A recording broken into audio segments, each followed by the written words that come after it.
E Agostinho estava longe dos caminhos do Senhor, dava muito trabalho, vivia em farras e orgias. E um dia, depois de muita oração, Deus usou, né, não se sabe exatamente o que, uma criança, mas Agostinho ele relata que ele ouviu uma voz de uma criança dizendo em latim: pega e lê, toma e lê. Ele olhou de lado e tinha uma Bíblia. Ele olhou para aquela Bíblia e abriu Romanos 13, nessa mesma sessão que nós vamos ler, e a partir dessa sessão, o Espírito Santo de Deus abriu o coração daquele homem, que veio a ser um dos maiores bispos da igreja, um dos grandes autores da tradição ortodoxa da igreja do nosso Senhor Jesus Cristo, que inclusive inaugurou um gênero literário chamado Confissões. Agostinho é muito conhecido pelas Confissões de Agostinho. E Deus utilizou esse texto que nós vamos ler agora para transformar a vida daquele homem. E eu espero, sinceramente, que ele possa usar esse mesmo texto para transformar a nossa vida essa noite. Ouçamos então a voz do Senhor, Romanos 13, versos 11 até o verso 14. E digo isto, conhecendo o tempo, que já é hora de despertarmos do sono, porque a nossa salvação está agora mais perto de nós do que quando aceitamos a fé.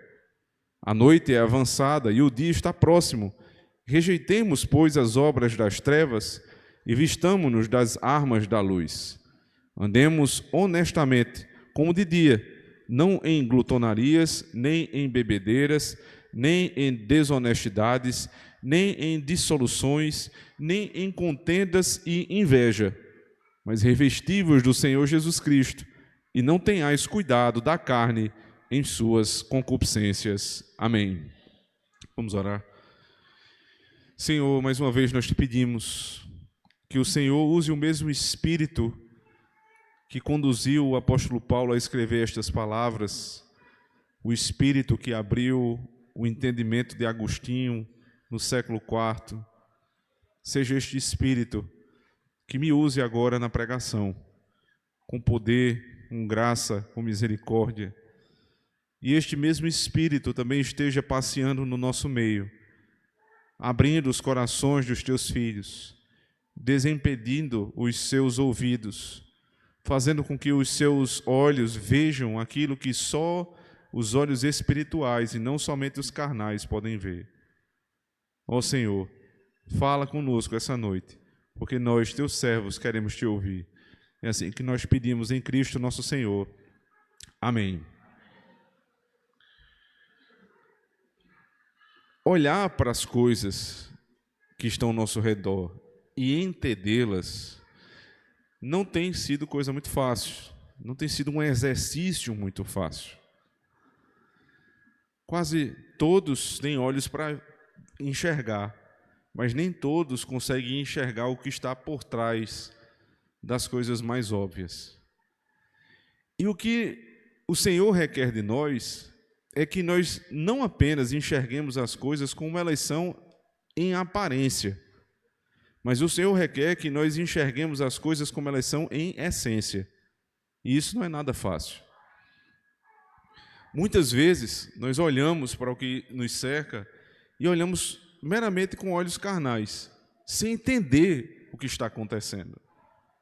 Os movimentos da política, os movimentos da economia, os movimentos da cultura, os movimentos dos homens de poder, os movimentos mais próximos na igreja, em casa, os movimentos dos filhos, do cônjuge. E nós cegamos e não compreendemos as coisas como elas são. E quantas vezes, cegos pela falta de compreensão real, nós nos colocamos numa letargia até o ponto em que aquilo que estava claro, mas nós não queríamos ver, nós não conseguíamos enxergar, salta aos nossos olhos e a gente se surpreende. E toma um susto. Quem é essa pessoa que está aqui do meu lado? Meu filho fez isso? Como é que pode? Meu cônjuge fez isso? Aconteceu isso perto de mim, eu não estava vendo. Quantas vezes, irmãos, nós somos pegos em situações onde os sinais eram claros e por conta da nossa letargia, por conta da nossa alienação em relação às coisas essenciais, nós não vimos. Os sinais estavam lá, mas nós não vimos. Quantas vezes a gente diz assim, como eu me decepcionei com determinada relação. E às vezes, se nós tivéssemos tido um pouco mais de cuidado, essa decepção não faria sentido. Mas há um sono na fé, há um sono no nosso espírito, que faz com que nós não enxerguemos o tempo. Nós não enxerguemos as coisas como elas são. Mas nós atribuímos uma interpretação tal qual um analfabeto funcional, que ao ler um texto, não procura compreendê-lo segundo as regras gramaticais, mas segundo os seus próprios sentimentos. O analfabeto funcional ele tem um problema sério. É que ele não consegue entender palavra por palavra, ele não tem consciência das classes de palavra e as suas relações, e por isso ele nunca vai compreender o que está escrito de fato, que era a intenção do autor. Então, não havendo como entender o que disse o autor, ele inventa uma interpretação para si. E o que sai daquilo é um grande sentimento a respeito do texto, mas não era o que o texto queria dizer. Se nos lembrarmos que a literatura nada mais é do que um espelho da realidade, é exatamente assim que nós agimos muitas vezes na vida comum, como analfabetos funcionais da vida, não somente da literatura, mas da vida. As coisas acontecem e a gente não consegue perceber. O lado de lá, o lado dos ímpios, é um lado muito atento a essas coisas, que está sempre, de maneira intencional, agindo. Então, eles usam de palavras que, para aqueles que estão desatentos, soam muito agradáveis. O sujeito, lembrando sempre, né, aquele período ali de engenharia social que nós passamos do ano de 2020 até o ano de 2022, especialmente 20 e 21, o sujeito mandava, né, o governador mandava a polícia para a praia, para a beira-mar, e tinha uma mulher sozinha, sentada na praia, e ela era algemada e levada para um camburão, mas a mensagem, a manchete que saía, é que para o bem daquela mulher, para o bem da saúde pública, para o bem da democracia, para palavras vazias. E quantas pessoas se deixaram levar por esse tipo de palavra e apoiavam e denunciavam o vizinho? Não, é assim mesmo, é para o nosso bem, é para a defesa da nossa saúde. Denunciava o vizinho porque recebeu visita em casa, a casa dele. Que loucura, irmãos. Os crentes passaram por isso e muitos foram feitos de besta por esse tipo de autoridade. A igreja se curvou a esse tipo de decreto. A igreja se fez serva do Estado nesse tempo, porque não entendia os tempos, porque não compreendiam o que estava por trás. E a cada 15 dias diziam, só mais 15 dias, e só mais 15 dias. E aí abriram os bares, abriram os restaurantes, abriram as farmácias, abriram os mercados, abriram os bancos, e para a igreja mais 15 dias. E os pastores disseram, não, mas é para o nosso bem. Não compreendendo os tempos. Porque dormem na fé. Porque não estão compreendendo a realidade das coisas como elas são.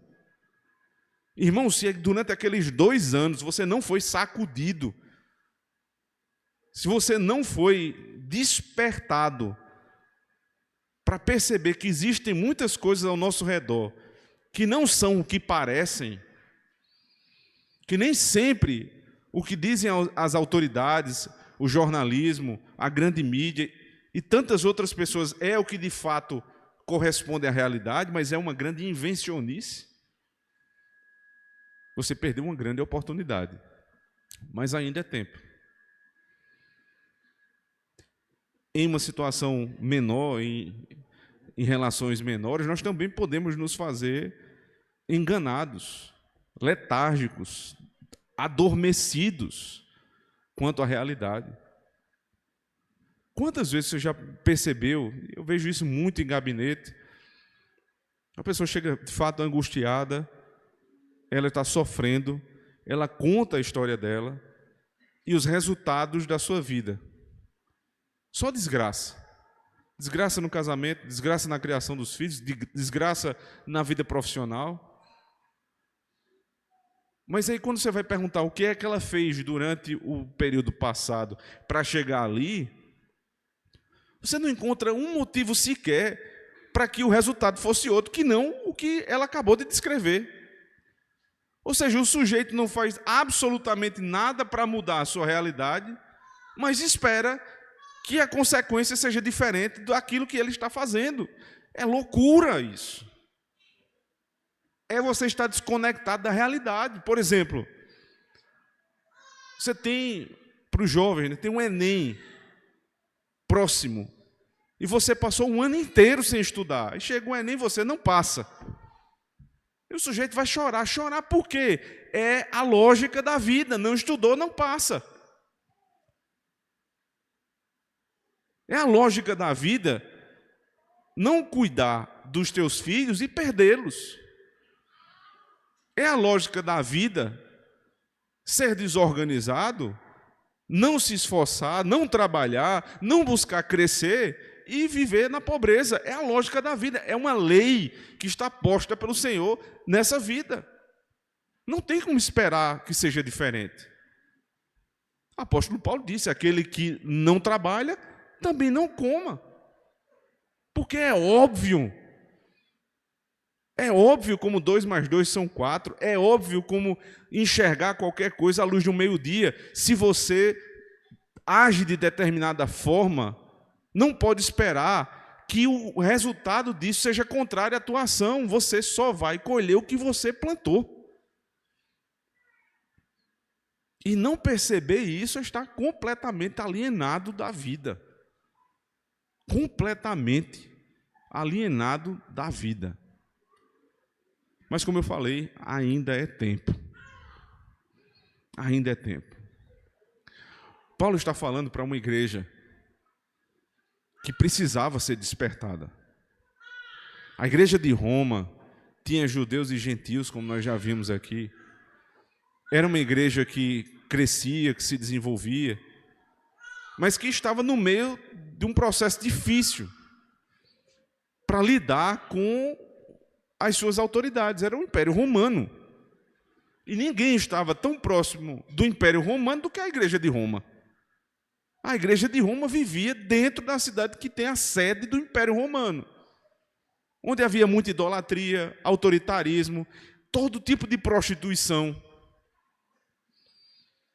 E viver imerso num lugar como esse faz com que facilmente você comece a pensar como as pessoas do lugar. É muito fácil para quem mora em Campina Grande, por exemplo, gostar de forró. Porque você é imerso numa cultura que o tempo todo está ensinando que isso é um ritmo bom de música. É muito fácil para quem está em Roma gostar das coisas de Roma. Porque você está rodeado, você está não só rodeado, você está imerso numa cultura de prostituição, de autoritarismo, de tirania e de idolatria. Então, já começando a entrar na reta final da sua carta, o apóstolo Paulo diz, então eu digo isto, veja, verso 11 do capítulo 13, isto digo, isto o quê? Isto que ele acabou de dizer no capítulo 12 e 13. Lembrando, o capítulo 12, depois do período em que ele ensina a doutrina, do capítulo 1 ao 11, a partir do capítulo 12 ele inicia as aplicações da doutrina para a nossa vida, como viver de acordo com a doutrina. Então, o primeiro ponto doutrinário, versos 1 e 2, é como adorar a Deus. Então, Paulo disse como adorar a Deus. Revesti-vos, né, desse novo homem. Rogo-vos, pois, aqueles que têm uma nova vida, que passem a cultuar a Deus como Ele nos ensinou. E como é que esse culto é um culto racional? Ele ensina o povo a cultuar o Senhor. A partir do verso 3, ele ensina que os crentes que acabaram de se converter devem pensar a respeito deles mesmos. Não pensem mais do que vocês são, mas tenham um pensamento humilde a respeito de cada um. Depois ele ensina como viver com os dons que Deus te deu. Que nós devemos utilizar os dons dados por Deus para o benefício do reino dele. E como esses dons vão ser utilizados na igreja, em seguida ele ensina como viver na igreja, com os seus irmãos. No final do capítulo 12 ele diz como nós devemos viver também com os inimigos. Não vos vingueis dos vossos inimigos, mas dai lugar à ira e à vingança do Senhor. Aí no capítulo 13, ele ensina como viver diante das autoridades, respeitando cada uma delas, porque elas foram constituídas por Deus, pagando a cada um que merece tributo, a quem imposto, e a quem honra, honra. Paguem a quem vocês devem. E o único débito que você pode ter é o amor, porque o amor é uma dívida que você não termina de pagar nunca. Então, digo isto no verso 11, é tudo isso que ele disse, do capítulo 12 até o capítulo 13. Aí ele diz, só que para vocês fazerem isso, para vocês viverem assim, em conformidade com o que eu acabei de dizer, tem um elemento muito importante. Conhecendo o tempo, que já é hora de despertarmos do sono. Conheçam o tempo, porque já é hora de despertarmos do sono. Nós não temos o direito, irmãos, de sermos alienados. O cristão que tem o Espírito Santo não tem o direito de ser feito de tolo. É nossa obrigação estarmos conscientes de tudo que está ao nosso redor, antenados com as coisas que estão ao nosso redor. E eu sei que isso é difícil. Eu sei que não nos ensinaram isso na escola, mas graças ao Senhor que nós temos uma igreja. É responsabilidade da igreja, com os meios que Deus nos deu, com os pastores que foram preparados para isso, que estes homens, pastores e presbíteros, se unam para instruir a igreja, não só a respeito da salvação, não só a respeito da vida eterna, porque isso nós já somos muito bem instruídos, mas é necessário aprender como viver aqui e agora, como interpretar não só o que a Bíblia diz a respeito da vida futura, mas também da vida presente. E os irmãos vão ver que a maneira de entender a vida presente é tendo uma escatologia boa. O que eu penso a respeito do futuro vai me ajudar também a pensar corretamente o que está no presente. Mas uma coisa é certa, eu preciso despertar do sono. Não há espaço para um crente dorminhoco. Eu não me refiro só a acordar cedo, mas estar sempre alerta com as pessoas que lidam com você ao seu redor, com aquilo que elas dizem, com aquilo que elas dizem querendo dizer outra coisa. É preciso estar antenado. Nós não temos o direito de sermos pessoas tolas. Nós não temos o direito de viver de maneira inconsistente com a nossa fé. E muito menos de vivermos uma vida não intencional. A vida não intencional é o seguinte: é a vida que o deixa-me levar, deixa a vida me levar. E vamos ver o que é que vai dar. Nós não temos esse direito, irmãos. Todos os passos dos crentes precisam ser muito bem pensados e intencionalmente planejados. Por quê? Porque os dias não são bons. Então, conhecendo o tempo, veja o verso 11, que já é hora de despertarmos do sono, porque a nossa salvação está agora mais perto de nós do que quando aceitamos a fé. Ele começa a comparar. Ele está ensinando os romanos a entender que cada vez mais o nosso tempo é curto. Eu não sei quando vocês se converteram, mas no meu caso, ano que vem vai fazer 20 anos.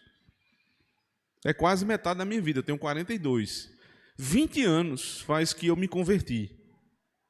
Então, há 20 anos estava mais longe para mim o meu encontro com Cristo. Hoje está mais perto. E amanhã vai estar mais perto do que hoje. Então, se está encurtando o meu tempo, eu não posso ficar dormindo. É um chamado ao despertar deste sono, irmãos. Nós não temos o direito de viver dormindo. Por quê? O nosso dia está cada vez mais curto. O nosso tempo está cada vez mais se esvaindo. E há 20 anos eu não sabia que tinha 20 anos. Assim como eu não sei agora quantos anos ainda terei. Portanto, todos os dias precisam ser vividos como se fossem o último. A gente não tem o direito também de deixar as coisas para amanhã, viver empurrando as coisas com a barriga. Porque a gente não sabe até quando vai a nossa vida. Remir o tempo, cuidar do tempo, urge, irmãos. Porque nenhum de nós sabe quanto tempo ainda terá.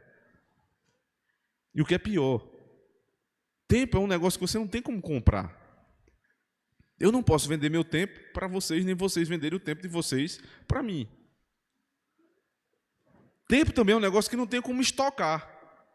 Hoje eu não vou usar esse tempo, não. Vou guardar aqui. Aí, hoje eu uso só 20 horas e amanhã o meu dia passa a ter 28, já que hoje eu não gastei essas 4. Não tem como estocar o tempo. Não tem como transferir, não tem como comprar, não tem como vender, só tem como usar. E a grande questão é como nós temos usado o nosso tempo. Porque se o tempo está cada vez menor, se o tempo que eu tenho agora é menor do que o que eu tinha no tempo da minha conversão, a pergunta que eu tenho que fazer é: o que foi que eu fiz já com esse tempo? Para mim foram 20 anos. Responda: quantos anos faz que você se converteu? Tendo esse tempo todo que você acabou de responder na sua mente, o que foi que você fez desse tempo? O que é que mudou do dia da tua conversão até hoje? Faça uma análise. Melhorou ou piorou? Você tem dado passos firmes no processo de santificação ou está do mesmo jeito? Porque a salvação, irmãos, didaticamente ela é dividida em 3 pontos. O dia da conversão, que é o dia onde nós cremos e somos justificados pela fé, como nós vimos aqui na própria carta aos Romanos. É o primeiro tempo da salvação. O tempo em que o Senhor, por meio de algum filho dele, anuncia o Evangelho, nós cremos e ali nós somos justificados. Ponto final. A justificação se dá em um único dia. E a partir desse dia você está não só justificado, como santificado e glorificado. Capítulo 8 desta carta, versos 29 e 30. Tudo acontece num tempo só. Mas de modo didático, nós entendemos que a justificação é feita num único tempo, mas a santificação não é num único tempo. É um grande processo. Processo este que tem a certeza, a segurança que vai acabar. Por isso que ele diz: nós já estamos santificados.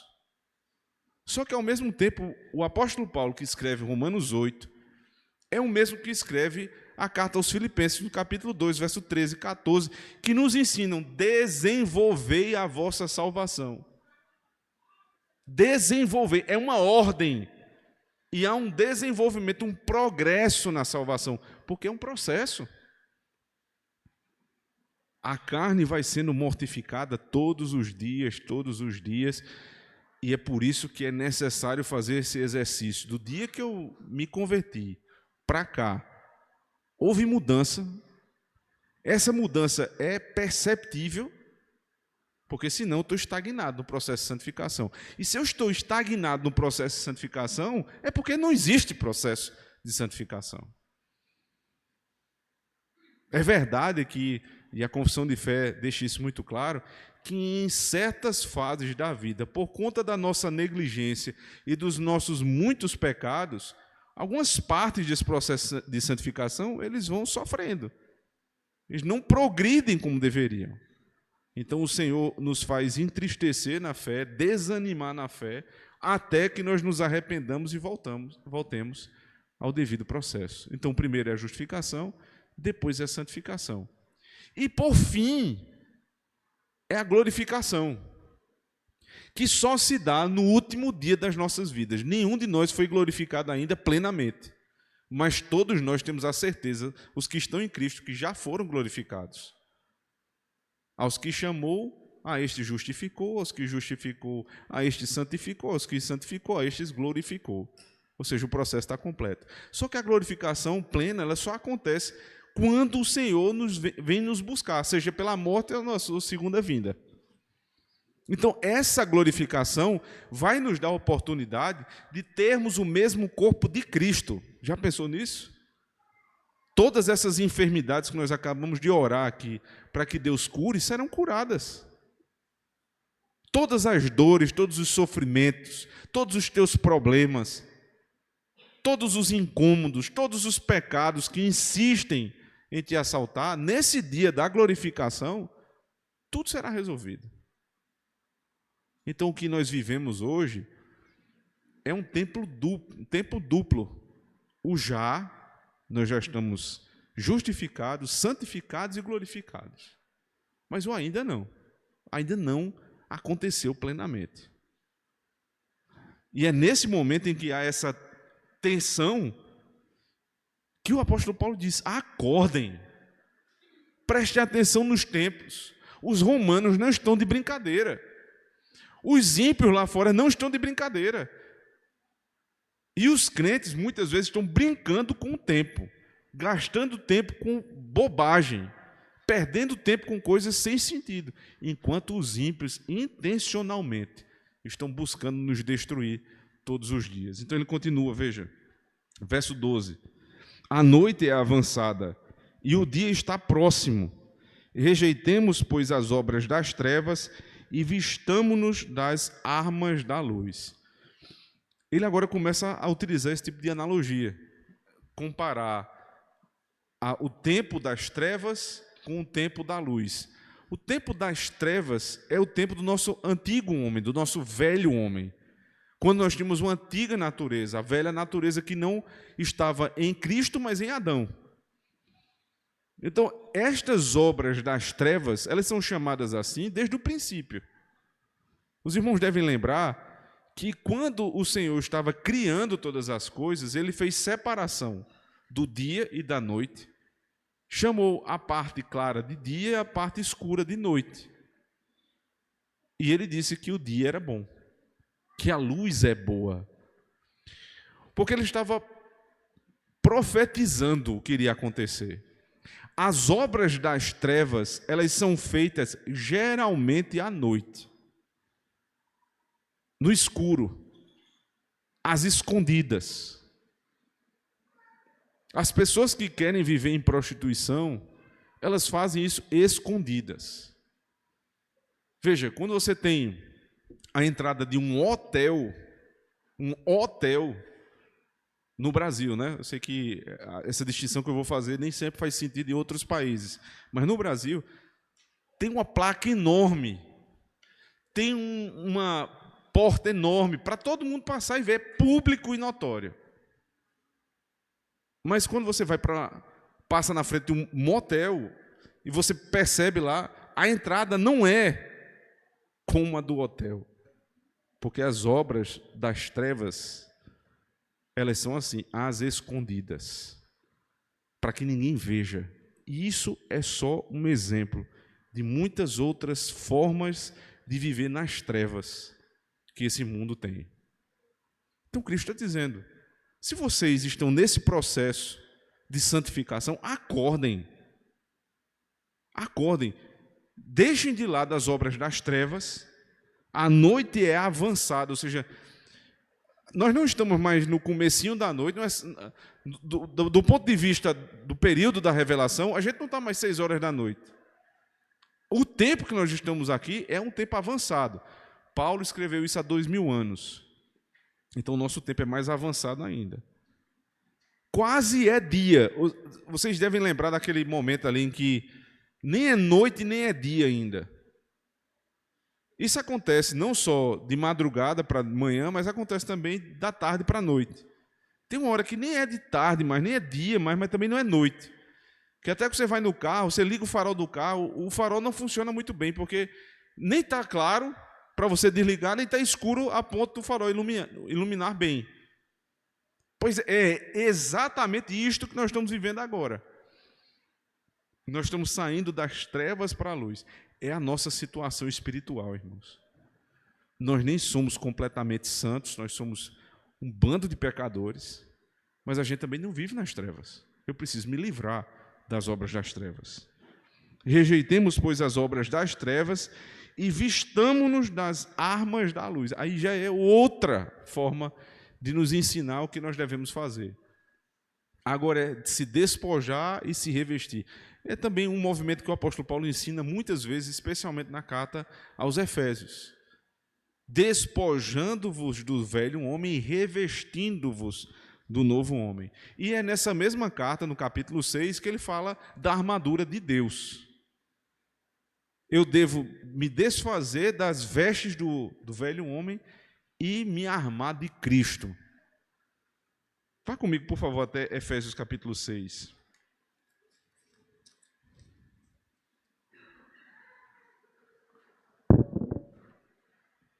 A partir do verso 10. No demais, irmãos meus, fortalecei-vos no Senhor e na força do seu poder. Revesti-vos de toda a armadura de Deus, para que possais estar firmes contra as astutas ciladas do diabo.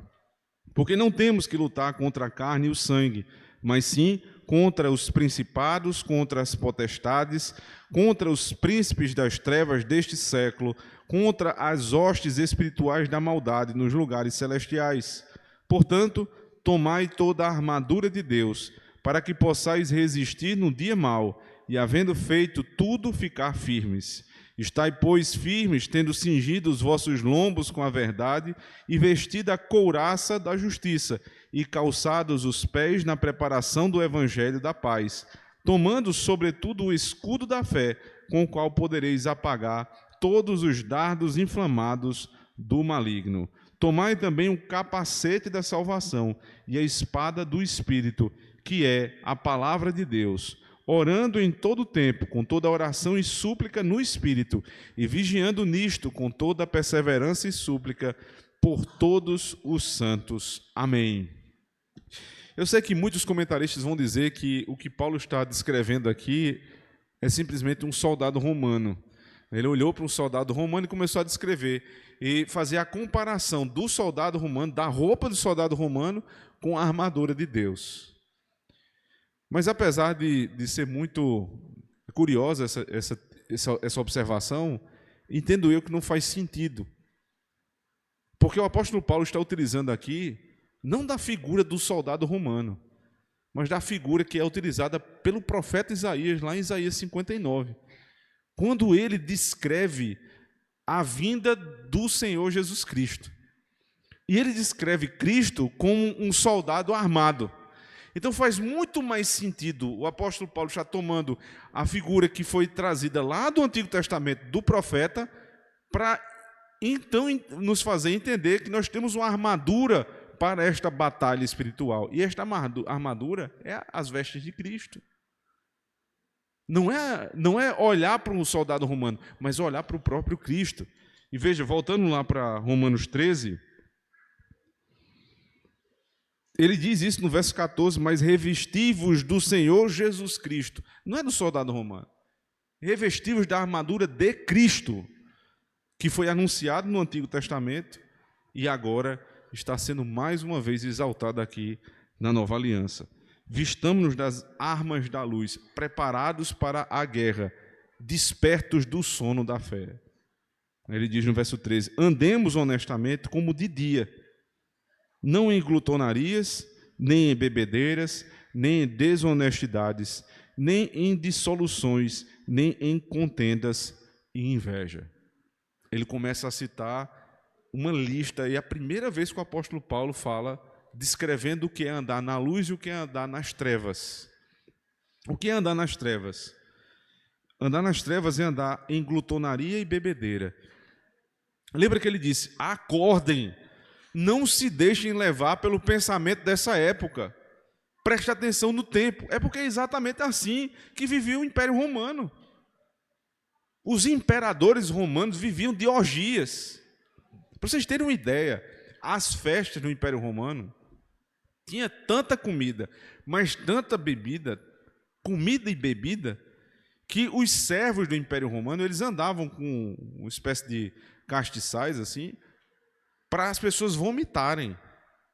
Elas comiam e bebiam, quando já não aguentava mais, vinha um escravo, eles vomitavam ali e voltavam para a festa.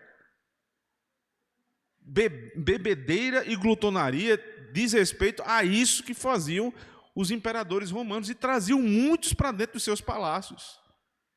Então o que é que as pessoas do império queriam fazer? Imitar o imperador. As festas em Roma eram festas que acabavam sempre em orgia.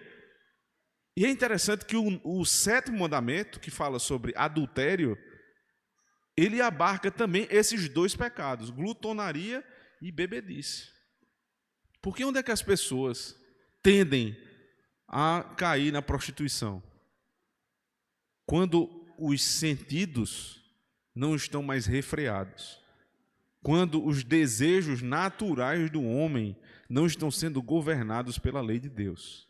Porque se você parar e perceber, esses pecados nada mais são do que vícios, distorções de coisas boas. Comer é uma bênção.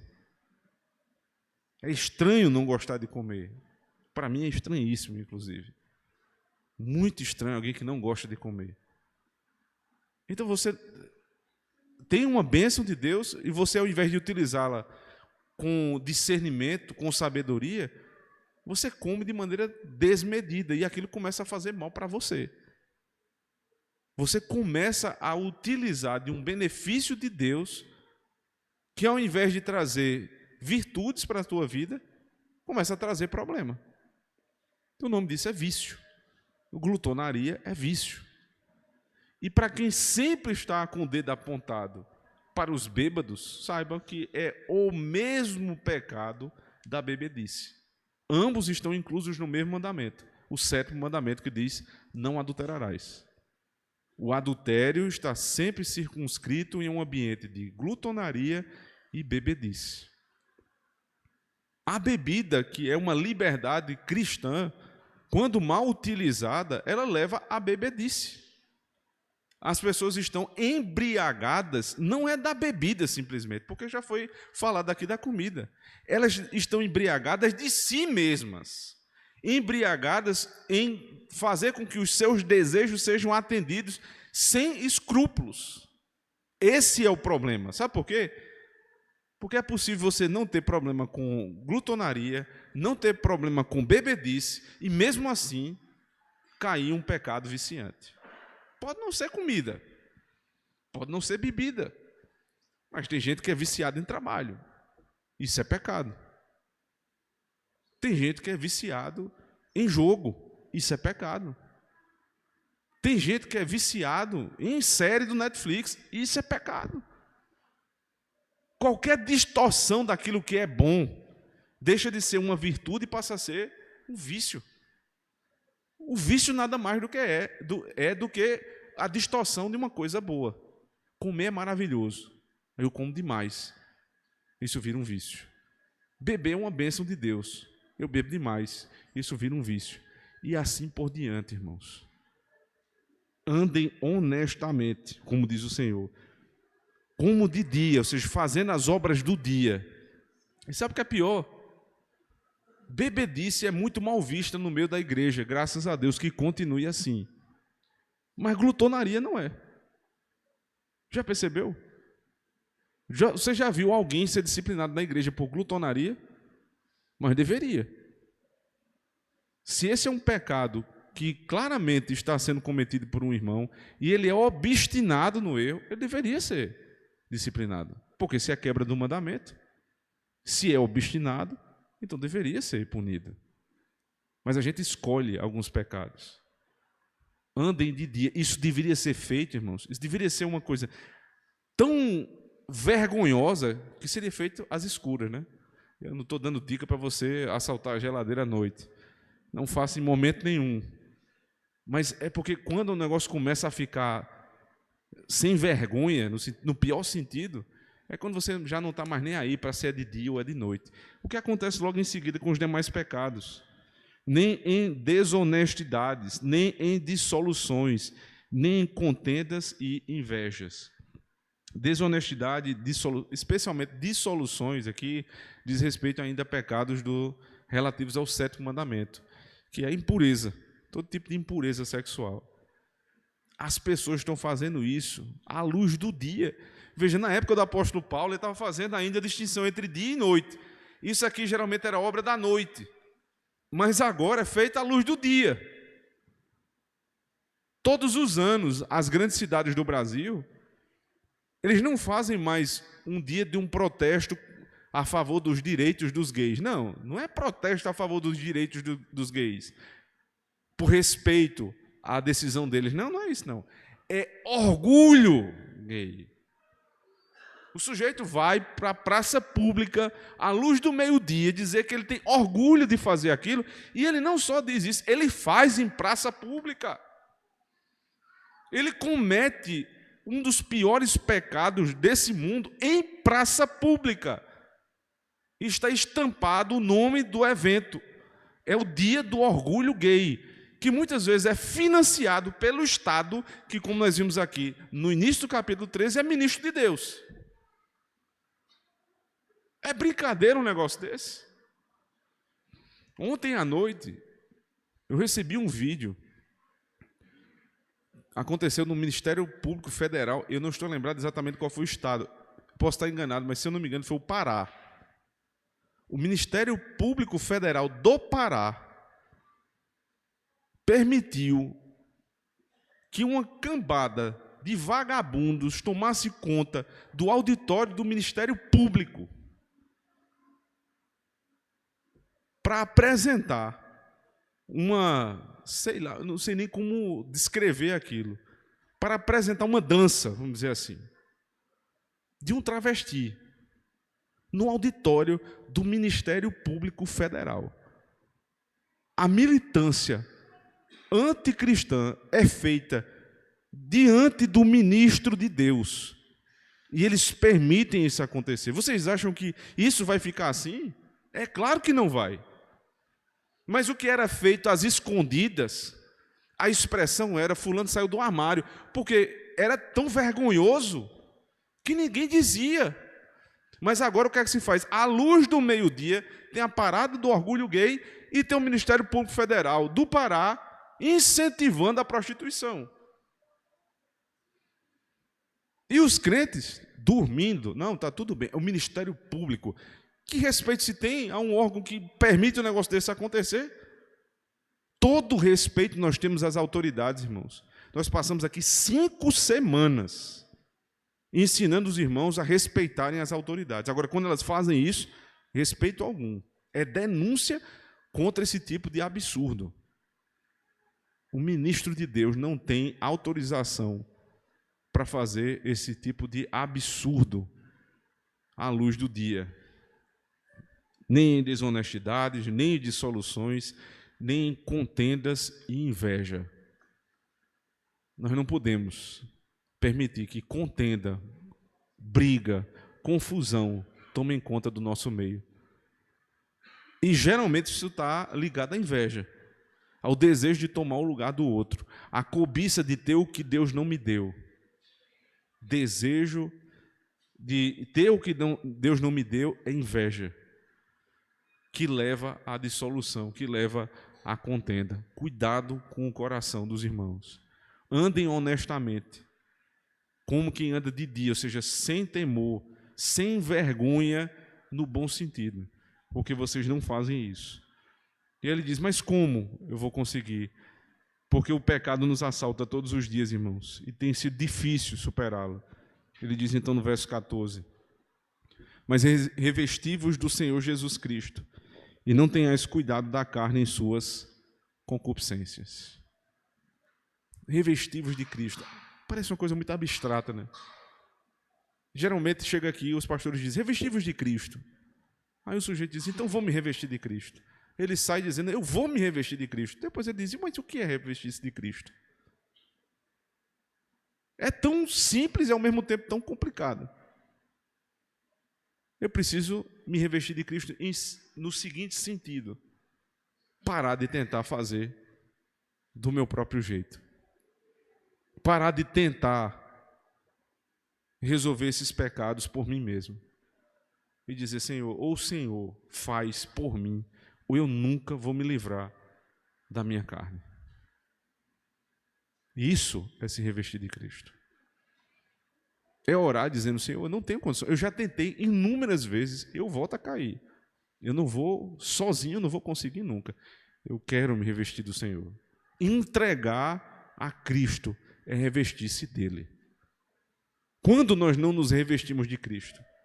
Todas as vezes, irmãos, que nós achamos que pelo nosso próprio esforço, pela nossa própria moral, nós vamos mudar as nossas atitudes. E até é possível que você consiga mudar uma atitude ou outra, mas você nunca vai se livrar do teu coração.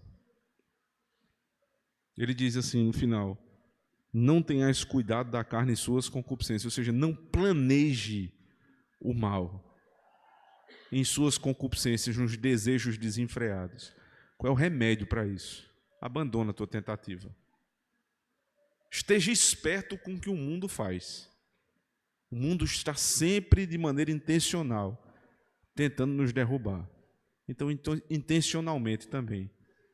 Olhe para a sua situação. Olhe para as áreas que você sabe que é frágil. E diga, Senhor, eu não tenho como me livrar desse pecado. Sozinho é impossível. Mas eu acordei, eu percebi, eu entendi que não é possível sozinho. Me revista das armaduras de Deus. Use os meios de graça. Peça ajuda aos pastores. Busque Cristo. E não tenha dúvidas. As obras das trevas vão ser cada vez mais diminuídas na tua vida. E as obras do dia, da meia-luz do Evangelho, do meio-dia do Evangelho, se farão presentes em todos nós, irmãos. Nosso desejo é que Cristo venha logo. Mas não é possível viver esperando sem fazer nada. A nossa obrigação é todos os dias andar como Cristo andou nessa terra. Que Ele nos ajude, que Ele nos revista. Amém. Vamos orar.